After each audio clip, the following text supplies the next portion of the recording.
Halo semua, gimana kabarnya nih? Semoga selalu sehat ya. Kali ini kita akan mengulas alur cerita film yang berjudul Law Abiding Citizen. Film yang bergenre drama dan action thriller yang rilis pada tahun 2009 ini dibintangi oleh Gerard Butler dan Jamie Foxx serta beberapa aktor lainnya.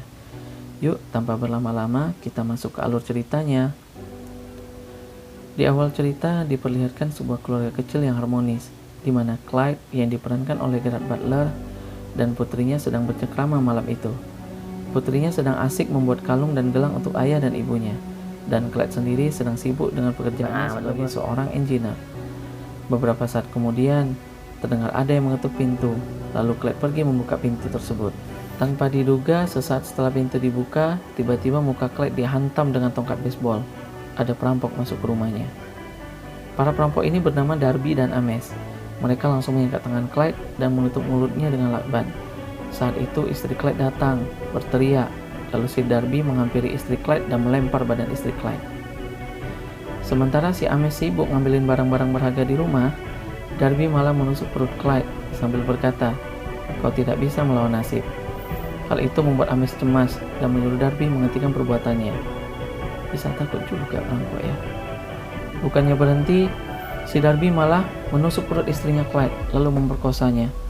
Di saat itu Darby pun melihat putri Clyde lalu membunuhnya. Astaga, sadis bet. Clyde yang sudah tak berdaya dan tak bisa apa-apa akhirnya tidak sadarkan diri. Beberapa hari berikutnya, Darby dan Ames berhasil ditangkap dan sedang menjalani proses persidangan. Pada hari itu ternyata Clyde yang masih selamat dari tragedi itu datang menemui Nick yang diperankan oleh Jamie Foxx. Nick adalah seorang jaksa penuntut yang sedang menangani kasus pembunuhan ini. Di pertemuan itu, Nick memberikan penjelasan bahwa Darby dan pengacaranya sepakat akan menjadi saksi yang memberatkan untuk Ames, sehingga Ames dijatuhi hukuman mati, sedangkan Darby sang pelaku utamanya hanya dikenakan hukuman 5 tahun penjara saja.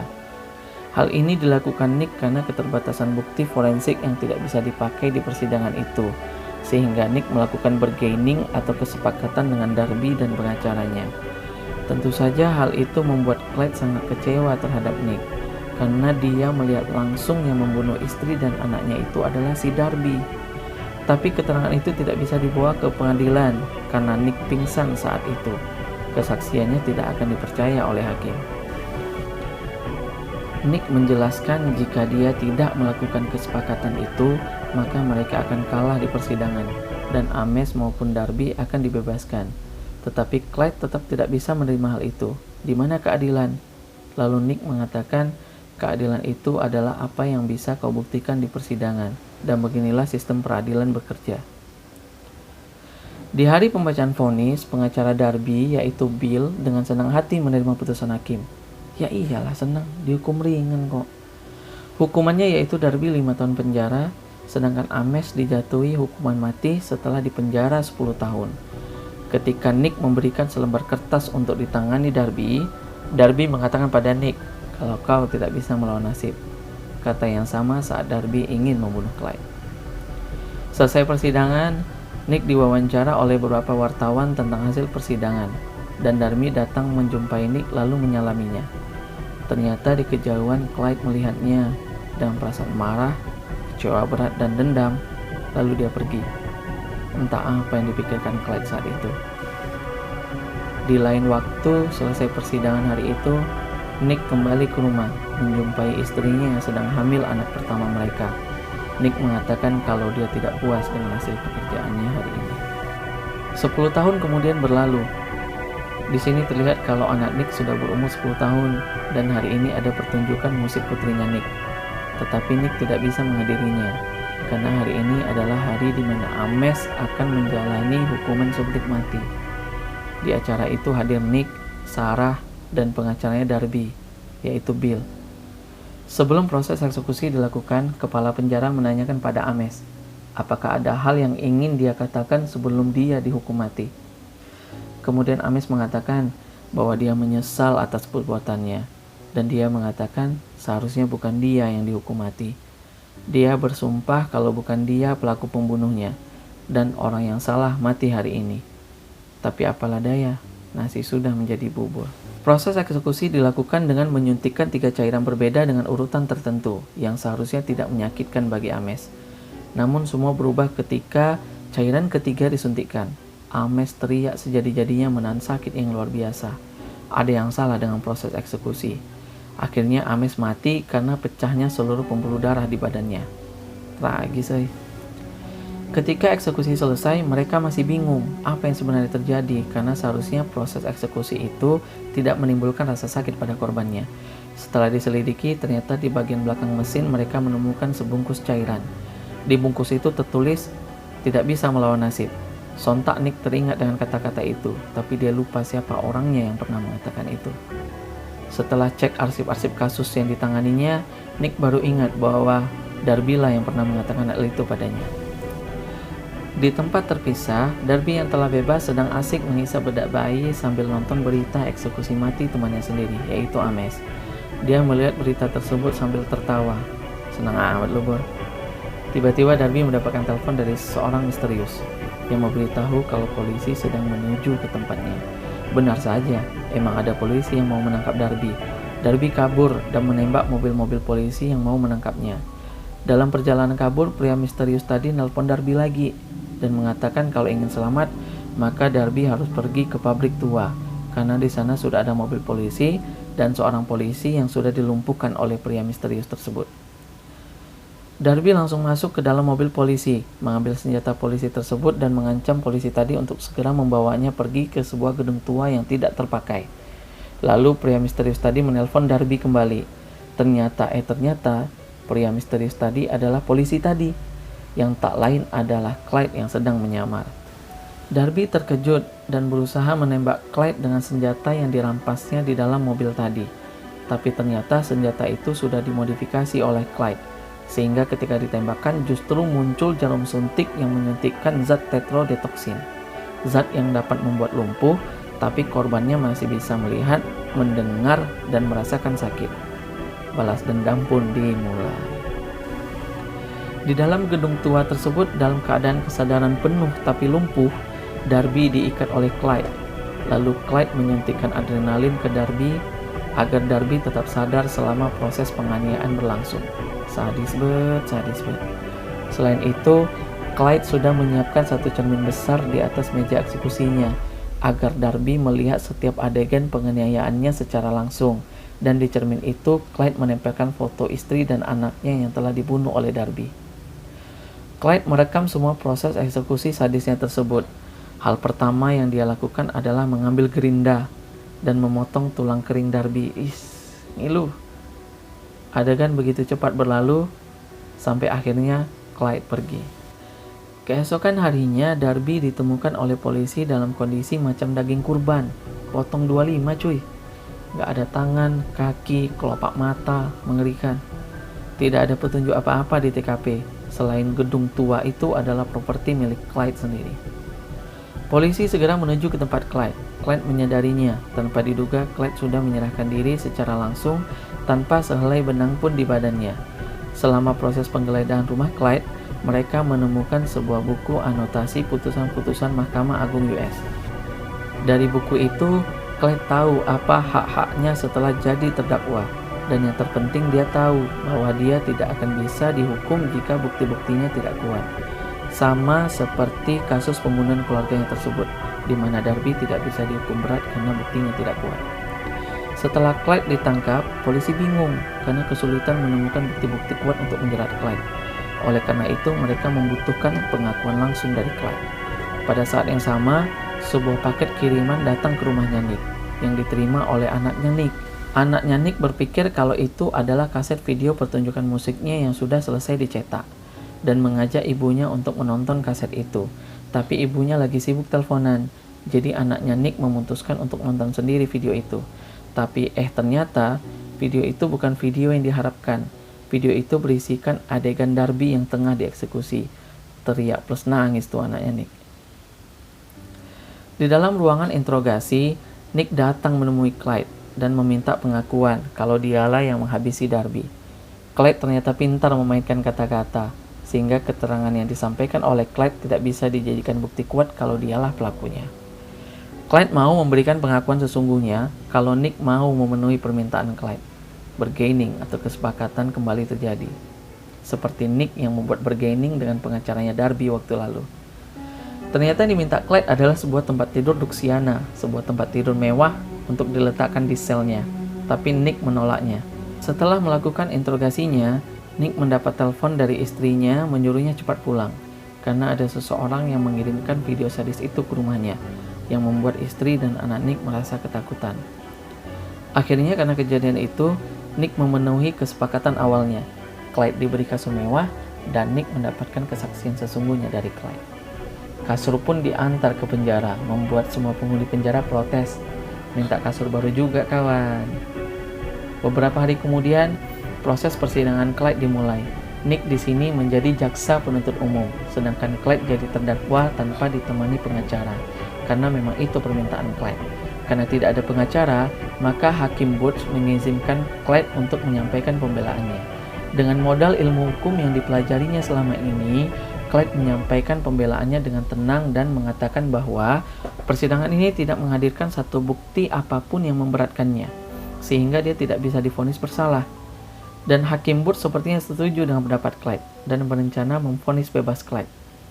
Tetapi Clyde malah bertepuk tangan di depan hakim, yang membuat semua orang di ruang sidang itu kaget. Clyde justru mengatakan, untuk apa adanya pengadilan ini jika ujung-ujungnya dia tetap dibebaskan, padahal dia telah membunuh 2 orang. Clyde marah pada hakim, bagaimana mungkin dia bisa membebaskan seorang pembunuh? Bagaimana mungkin seorang hakim bisa memberikan keputusan yang salah? Perlu diketahui, Hakim Booth ini adalah hakim yang sama saat memimpin sidang pembunuhan keluarganya. Karena perkataan Clyde ini, akhirnya Hakim Booth marah dan menjatuhkan vonis bersalah pada Clyde dengan kasus penghinaan, bukan pembunuhan. Nick pun heran melihat sikap Clyde. Jangankan Nick, saya pun juga heran menceritakannya. Nick kembali menginterogasi Clyde, dan Clyde berjanji akan memberikan pengakuan sesungguhnya karena dia telah diberi kasur mewah oleh Nick. Clyde mengaku kalau dia yang membunuh Darby dengan sadis. Dia menceritakan setiap detail penyiksaan terhadap Darby. Tanya itu, ternyata Clyde masih memiliki satu pengakuan lagi. Satu pengakuan berarti satu kesepakatan lagi. Clyde meminta stik daging besar ukuran sedang, ditambah kentang goreng, asparagus, dan saus mentega untuk makan siangnya. Selain itu, Clyde juga meminta iPod, karena dia senang mendengar musik ketika sedang makan. Nick muak dengan hal itu dan tidak mau membuat kesepakatan lagi dengan Clyde. Tapi ternyata pengakuan yang akan disampaikan Clyde adalah soal nyawa Bill Reynolds, ex pengacara Darby dulu. Nick dan kawan-kawannya berusaha mencari info soal keberadaan Bill, dan benar saja, menurut istrinya, Bill sudah hilang sejak 3 hari yang lalu. Dari kamera CCTV, Clyde berkata, saat ini Bill masih hidup, dan Clyde akan memberitahu di mana Bill jika makanan dan iPod yang dimintanya diantar tepat pukul 13 siang. Makanan dan iPod yang diminta pun tiba di penjara. Heboh lagi datu penjara. Ada tawanan spesial. Kemarin dikasih kasur mewah, sekarang dikasih stik daging dan iPod. Tapi makanan itu tidak datang tepat waktu. Di dalam kesepakatan, makanan itu harus datang jam 13 tepat. Tetapi kenyataannya makanan itu datang jam 13 lewat 8 menit. Sesuai kesepakatan awal, Clyde pun memberitahu di mana Bill berada. Sesampainya Nick di lokasi yang diberitahu Clyde, Bill ditemukan di bawah tanah dalam kondisi tangan terborgol dan baru saja tewas.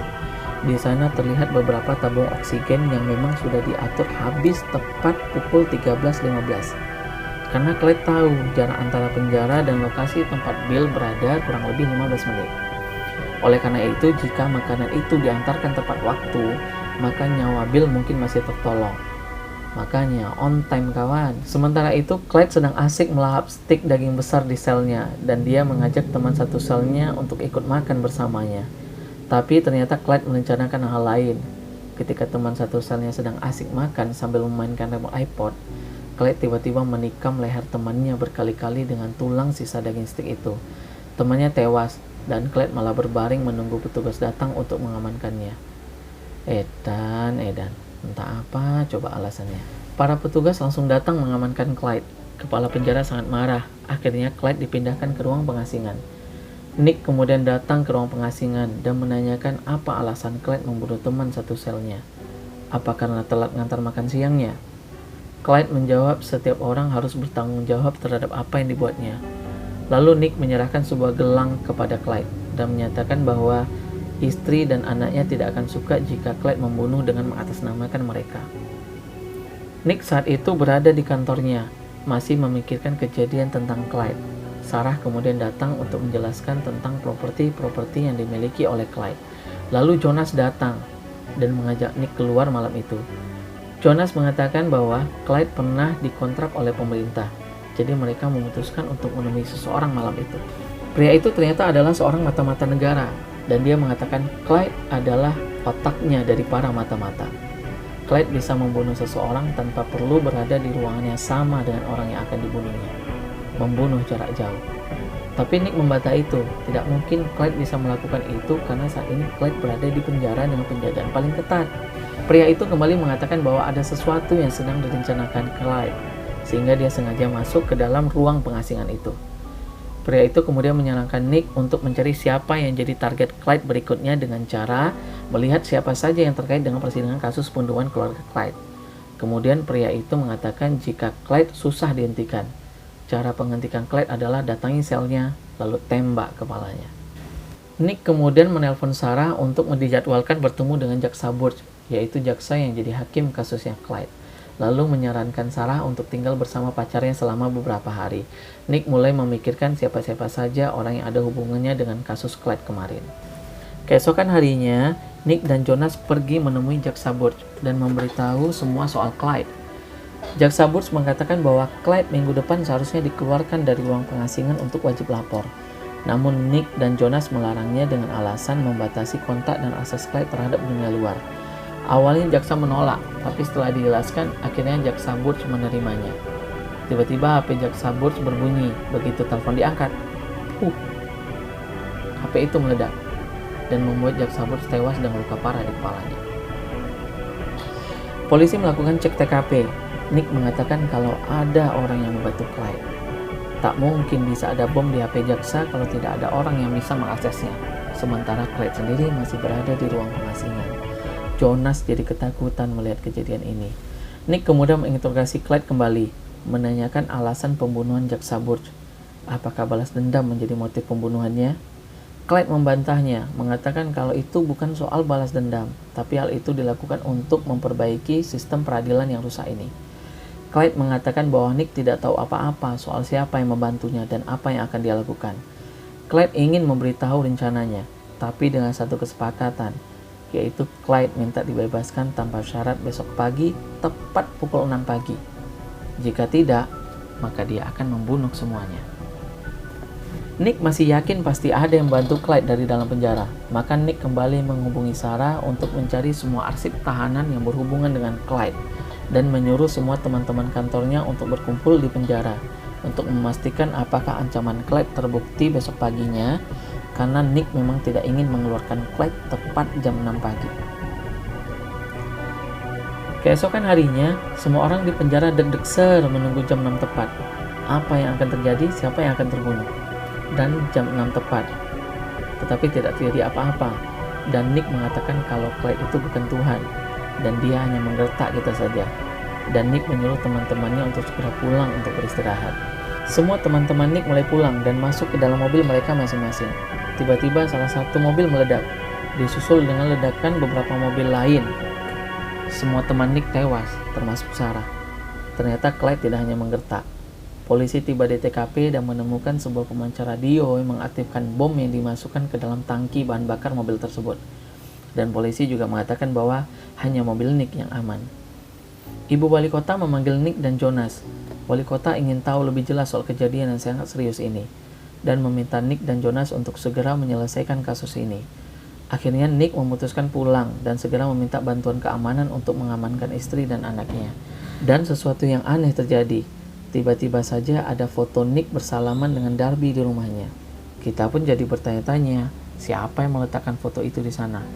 Clyde sudah jelas-jelas di penjara, berarti memang ada yang membantu Clyde selama ini untuk menjalankan aksinya. Nick dan beberapa polisi pergi menemui Clyde dan memberi sedikit pelajaran bagi Clyde.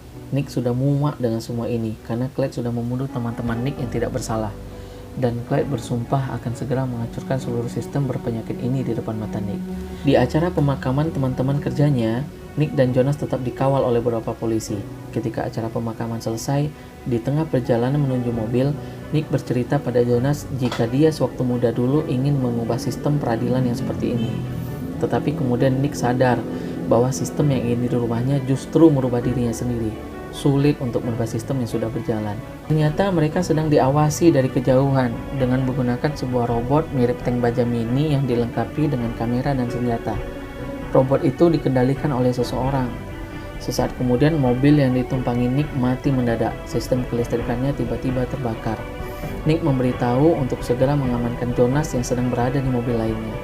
Nick tiba-tiba melihat sebuah mesin senjata di kejauhan, yang saat itu langsung menembaki mobil yang ditumpangi oleh Jonas, dan rudal pun ditembakkan. Jonas pun tewas. Wali kota marah besar pada Nick, karena Nick tidak bisa menyelesaikan tugas ini, malah korban makin bertambah. Wali kota seharusnya memecat Nick, tetapi justru wali kota mengangkat Nick menjadi jaksa wilayah. Wali kota kemudian mengadakan rapat darurat untuk menangani hal ini. Semua kantor ditutup, semua sekolah ditutup, dan menetapkan keadaan darurat untuk kota Philadelphia. Benar-benar serius Clyde, kota-kota sampai lockdown. Nick kembali membuka berkas-berkas pembunuhan keluarga Clyde, berharap dapat memahami apa yang Clyde rasakan saat ini. Kemudian Nick menerima sebuah email dari pacarnya Sarah. Itu adalah daftar properti yang dimiliki oleh Clyde. Lalu Nick meminta daftar properti yang dijual belikan selama 10 tahun kepada pihak terkait untuk mencocokkan dengan email yang diterima oleh Nick. Dan Nick menemukan sesuatu. Ternyata salah satu properti yang dibeli Clyde adalah sebuah gudang yang letaknya bersebelahan dengan ruang pengasingan tempat Clyde kini berada. Nick dan temannya menggeledah tempat itu dan menemukan sebuah mobil milik Clyde. Tidak hanya itu, ternyata di bawah mobil itu terdapat sebuah terowongan yang mana di dalam terowongan itu terdapat banyak senjata, bahan peledak, dan beberapa seragam untuk menyamar.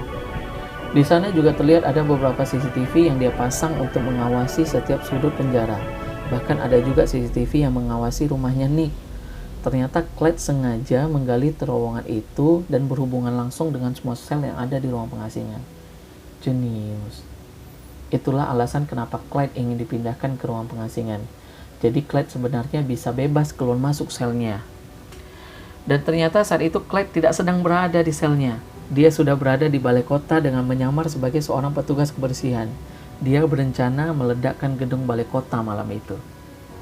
Nick yang mengetahui keberadaan Clyde langsung meminta pihak keamanan untuk mengevakuasi balai kota. Tetapi tidak boleh gaduh karena takut akan ketahuan oleh Clyde, dan meminta satu tim penjinak bom. Dan benar saja, Clyde sudah memasang bom berdaya ledak tinggi di dalam gedung balai kota. Nick menemukan koper mencurigakan di sana. Setelah dicek, ternyata itu jenis bom Mark-Linite yang akan meruntuhkan semua lantai balai kota. Bom ini dikendalikan melalui HP. Jika HP berdering, maka bom ini akan aktif.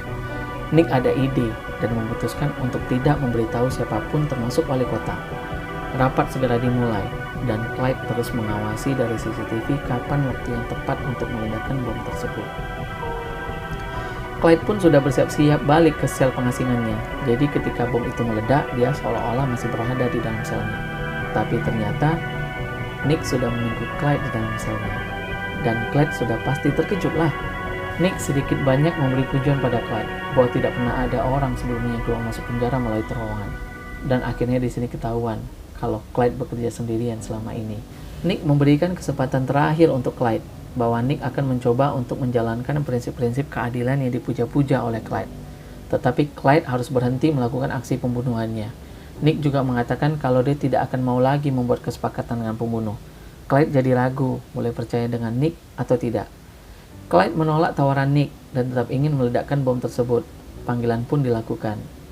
Nick segera keluar dari sel itu sambil mengatakan, ini keputusan yang harus kau tempuh selama sisa hidupmu. Dan ternyata bom itu sudah dipindahkan oleh Nick ke dalam selnya Clyde. Akhirnya Clyde hanya bisa pasrah menunggu kematiannya sendiri sambil memperhatikan gelang pemberian anaknya.